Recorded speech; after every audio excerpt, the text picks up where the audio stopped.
Instead, it was you telling me, I think I might have breast cancer.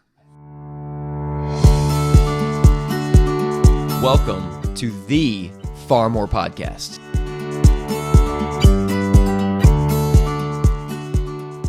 Hey, Liz. Hey there, Jason. How are you? I am fantastic. Fantastic. Well, welcome back to the Far More Podcast, where we talk about faith and my struggles with faith. I struggle with faith too. Maybe that's actually a lie. I don't. I do not struggle with are we jumping right in? We're just jumping into the deep end. I don't struggle with faith in God. I think I have trusted him. I almost feel like I've trusted him since the day I was born. I came out of the womb trusting the Lord. This is one of the areas in life that I just admire you so much. Oh. Tell you more. Tell me more. Tell you more. Like, yes, since we met, you've always been so much stronger in this area than me. It's the one. I mean, y'all, let's keep it real. But if there's going to be one. If there's going to be one, faith in the Lord is a really good, that's top notch. It's a pretty good one. Yeah. So I'm along for the ride. So thanks for bringing me along for the ride. You're welcome. You're welcome. Hey, guess what? Chicken butt. You know how you usually surprise me with the topics? I do. Oh, I just got... It's my turn. Uh-oh. I just got sweaty. It's my turn. I'm going to take you back. Oh, not too far. I'm going to take you back to 2013. Oh. 2013 was a rough year. Oh, it was. It was a rough year. It was a rough year. I mean, it was a beautiful year too, but choppy waters. Choppy waters. So from my perspective, 2013, the good things that were happening, from my perspective, from a career perspective, as I was working in marketing agency world, we were doubling in size in terms of people and clients and all that. Then you and I had some abrupt moments as a family. We did. That first one was a doozy. I'm wondering which one you're going to start with. We were 2 years married, not even-ish. 1.5. 1.5 years married. But according to you, you round up. So I you may as well call it 2 years. And quickly, things got real in our marriage. Yeah. We already had Brandon. We had Brandon. Brandon was what? That's right. A year old at this point. Some change. Yeah. And some change. But, hello, surprise pregnancy. And I said, hey, guess what? And what? Is that how I was saying? I don't. In my head, that's how dudes talk. What? Okay. And I told him that I was pregnant, and he was like, oh, okay. Well, hang on. Well, Brandon came a little sooner than really me expected. And then here you come with, number 2 on the way. Right. Uh-huh. And, it was unexpected. So we were both surprised. But sadly, that pregnancy did not, I don't even know the right word. I don't want to say the wrong thing here. Didn't take. The baby was not developing You lost the baby. I lost the baby. And that was in March. Is that right? If memory serves me correctly. It was May. Mm-hmm. Okay. I think that's one of those things that there's no playbook for when that happens. No. And so when the first time we'd experienced that, right? And to watch you experience that, when it's hard as a man on the outside, I don't know what you're going through. Yeah. I could barely even describe in words what I was going through. We've been married 1.5 years, had a kid. We're still trying to figure out marriage. Yeah. This happens. I don't know emotionally what to do, which normally I don't know emotionally what to do. And I really didn't know what to do in this situation. And I didn't know what to tell you to do either. Right. Because I was like, coach me on this. And I'm like, I can't coach you on this because I don't think I even knew what I needed. That's right. So that was hard because we were both just unsure of what to do or how to feel or how to move forward. Yeah. But I will say this, it did, I am grateful for every part of my journey. And for this specifically, I now know at least a little bit of what other women are going through when it happens. And I can wrap my arms around them because I'm coming from a place of, I know how this feels, and it's hard and it's confusing. But then I said, well, and not to make light of it, but I came to the place that I said, well, I was used to being pregnant, so we're going to have another baby. At least in my head, that's basically what I said to you. You were pretty matter of fact about like, this is what we're doing now. And I'm like, hang on, I'm like, how do we recover from what just happened? I don't even know what just happened and the roller coaster we just went on. And you're like, it doesn't matter. Now I had this thing in my head. So this is the path we're going down. We're going to figure out number 2. I'm not saying it was the healthiest thing or the healthiest mindset to be in. Yeah. But I was just like, I got used to being pregnant and I think I craved that again. And so I did. I was very matter of fact, so which is unlike me. I was sort of like, it's not up for debate. That's right. So that decision was May, June, and then, fast forward a couple weeks. I remember being in a leadership meeting on a Thursday afternoon. Wow. And I remember this moment. And my phone rings, and you call me, and I don't ever call you. I probably did the stank face. I'm like, why are you calling me? And I ended it. Oh, that's so mean, girl. You a mean girl. You mean girled me. I was like, you do that thing. We're like, why is this person calling me? And you're like, end, go to text. But you just referred to me as this person. I'm your wife. Correct. And then you call back. And so you go from like, why are you calling me to like, oh no, that's not good. Right. Right. And knowing what we had just gone through in the last couple months, I'm like, oh no, let me go get this. And so I said, let me take this. I step out, but I didn't hear what I expected to even hear necessarily on the other end. Instead, it was you telling me, I think I might have breast cancer. And I'm like, wow, that's not the call I was expecting. Right. So I had done a self-exam in the shower and felt a lump, and I have extensive history on both sides of my family. And so growing up, the reality of breast cancer for me was when, not if. So I was not surprised, like at all. I was not surprised at all when I found the lump. Maybe I was a little surprised that I was that young. But my mom was young too. I feel like she was in her mid 30s. I was, math is hard. Help me. How old was I? 32? 33? I don't know. We'll just call it mid 30s. You were 35. You just turned 35 in June. I had just turned 35. Right. And I just had my birthday too, y'all. Come on.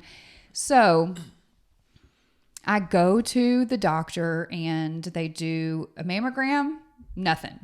They do an ultrasound. There's like a little clump of cells. And he's like, I don't think it's anything.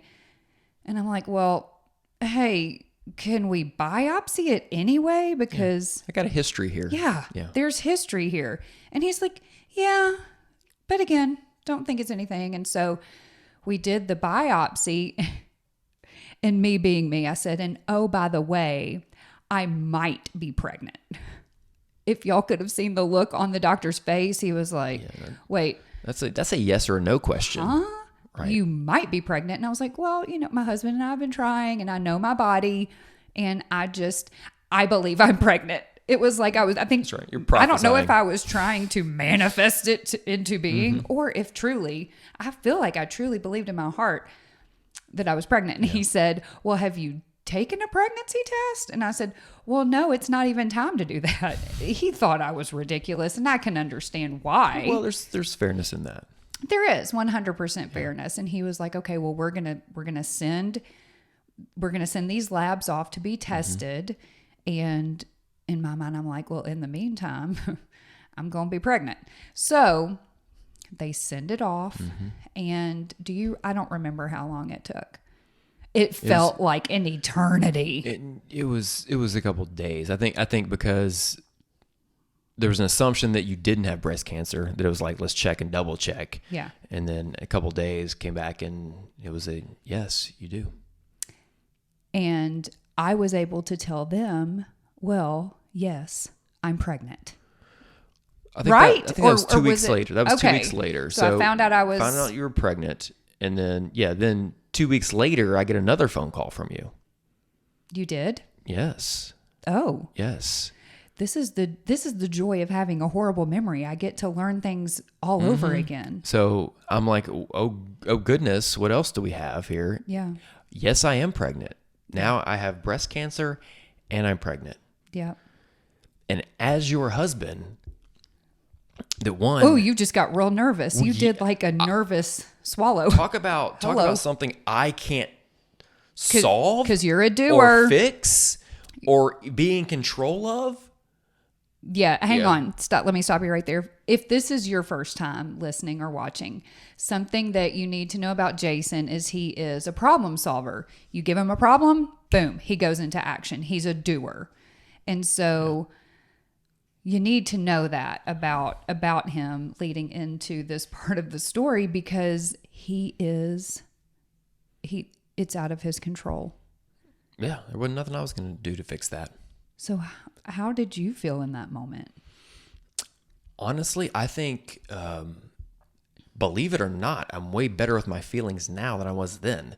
So I took all the feelings and I just stuffed them deep. Because this is 10 years ago at this point. It was, this is a problem that has to be solved. Mm-hmm. So I take those feelings and I stuff them down. I'm like, we have a mission now. Yeah. We got to go figure this thing out. And I remember the first time we sat down with the oncologist that was trying to explain to us what you had, the procedures and all these things. And I was ridiculously nervous.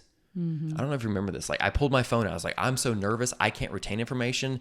I'm just going to record it on my phone. I do remember that. And so I put my phone down. Which is a good idea anytime you're in a situation like that, because you're not thinking clearly. Correct. But here's the thing. You need to look down to make sure you actually hit the button to record. You didn't hit it? I didn't hit the button to record. So I have the phone sitting there thinking it's recording all these things. The guy is saying all these words. I don't know what they mean until he says survival rate.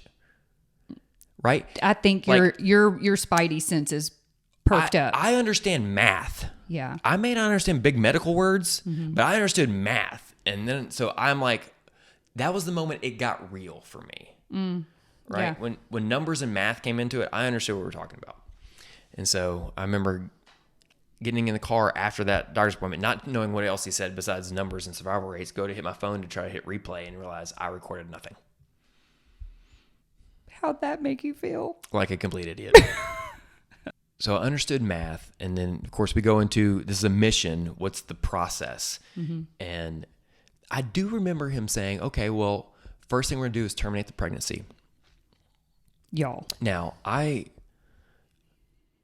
Your girl was not happy with that response. I knew that didn't land well with you.